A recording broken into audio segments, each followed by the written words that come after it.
hocam hani şey olur ya. Evet.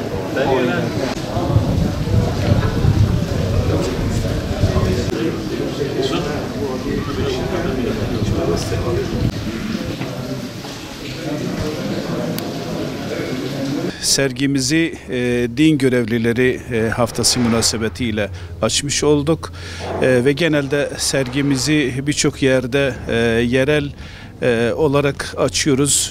Bazen de şehir dışında da sergimizi taşıyabiliyoruz. Ulusal bir sergide olduğunda çağrılıyorum, gidiyorum. Bugün özellikle sergimizi din görevlileri haftası münasebetiyle hocalarımız da çok değerli hocalarımız, alim yetiştiren hocalarımız, şehit yetiştiren hocalarımız, devlet adamı yetiştiren üstadlarımız buradalar. Özellikle onlar da görsünler diye sergimizi burada açtık. Yaklaşık olarak 30 tane çalışmamız var. Çalışmalarımız tamamıyla orijinal çalışmalardır. Nesih'ten başlayıp Sülüs'e kadar, Celi Sülüs'e kadar çalışmalarımız bu şekilde sergilenmektedir. Hat sanatını belki yaklaşık olarak 40 ile yakındır uğraşıyorum. Çocukluğumdan beri medreselerde eğitim görürken o tarihten şimdiye kadar hat sanatıyla uğraşıyorum. Öğrencilerimiz var, icazet alan öğrencilerimiz var. Şu an icazet alabilecek durumda öğrencilerimiz var. Öğrenciler arasında akademisyenler var, öğretmenler var, Kur'an kursu hocaları var, üniversite öğrencileri var. Her kesimden öğrencilerimiz var. Bazen buraya gelmektedirler. Bazen de şehir merkezinde kurs yerimiz var.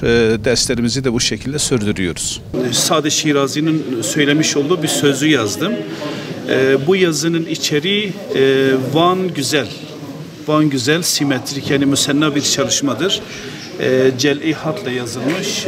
Bu da sülüstür. Cel'i sülüstür bu. Bu cel'i sülüstür. Bu da sülüstür. Bu ise Sade Şirazi'nin söylemiş olduğu Van'la ilgili özellikle söylemiş olduğu bir sözdür. Onu yazmaya çalıştım. Sey cennet didem der cihani. Vastana digelvani. Havran el sudani. Gavtan el berşami. Dünyada 3 yeri cennet gibi gördüm. Van ile Gevaş'ı, Sudan'da Havran, Şam'da Gavtan bölgesi. Kufi bir hatla bunu yazdım. Bu da sülüstür. İkisi sülüstür. La tehzen innallah bismillahirrahmanirrahim. La tehzen innallaha ma'ana. Yine müsenna bir çalışmadır. Hem bu tarafta la tehzendir hem bu tarafta la tehzendir. Üzülme, Allah bizimle beraberdir. Peygamber Efendimiz Hazreti Ebu Bekir ile beraber mağaradayken nazil olan bir ayettir. Ben de bu şekilde tasarlayarak çalıştım.